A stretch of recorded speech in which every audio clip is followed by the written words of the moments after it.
ରାଜଗାଙ୍ଗପୁର ସହରରେ କ୍ରିକେଟ ସଟ୍ଟା ଖେଳକୁ ନେଇ ଦୀର୍ଘ ଦିନ ଧରି ଅଭିଯୋଗ ହେଉଥିଲେ ମଧ୍ୟ ସଟ୍ଟା ଖେଳାଉଥିବା ବ୍ୟକ୍ତିବିଶେଷଙ୍କ ବିରୋଧରେ କାର୍ଯ୍ୟାନୁଷ୍ଠାନ ନ ହେବାରୁ ଏ ବିଷୟରେ ସୁନ୍ଦରଗଡ଼ ଜିଲ୍ଲା ଆରକ୍ଷୀ ଅଧୀକ୍ଷକ ଶ୍ରୀମତୀ ଅମୃତପାଲ କୌରଙ୍କୁ ଅଭିଯୋଗ କରାଯିବାରୁ ପୋଲିସ ତତ୍ପରତା ପ୍ରକାଶ କରି ସଟ୍ଟା ଖେଳାଉଥିବା ବ୍ୟକ୍ତିବିଶେଷଙ୍କୁ ଧରିବା ପାଇଁ ଏକ ସ୍ୱତନ୍ତ୍ର ଟିମ୍ ଗଠନ କରି ଆଜି ସଟ୍ଟା ଖେଳାଉଥିବା ବ୍ୟକ୍ତିମାନଙ୍କୁ ଧରିବାରେ ସକ୍ଷମ ହୋଇଛି।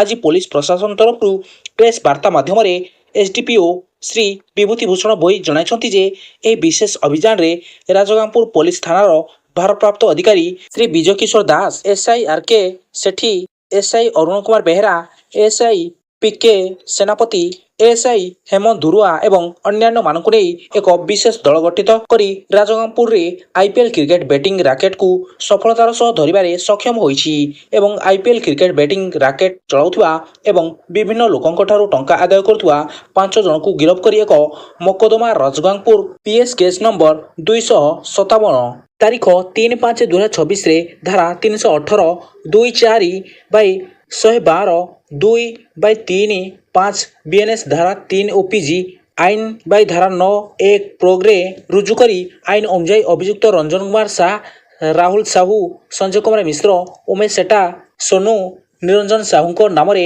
ମାମଲା ରୁଜୁ କରାଯାଇଛି। ଏହି ସମସ୍ତ ଅଭିଯୁକ୍ତ ରାଉରକେଲା ଓ ରାଜଗାଙ୍ଗପୁର ସହରର ବାସିନ୍ଦା ଅଛନ୍ତି।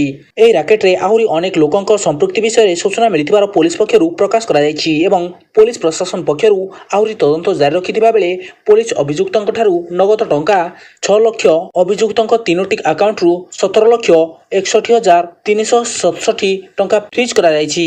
ମୋଟ ଟଙ୍କା 23,61,367 ଟଙ୍କା, 5 ଗୋଟି ମୋବାଇଲ ଫୋନ ଏବଂ ଗୋଟିଏ ଲାପଟପ୍ ଜବତ କରାଯାଇଛି।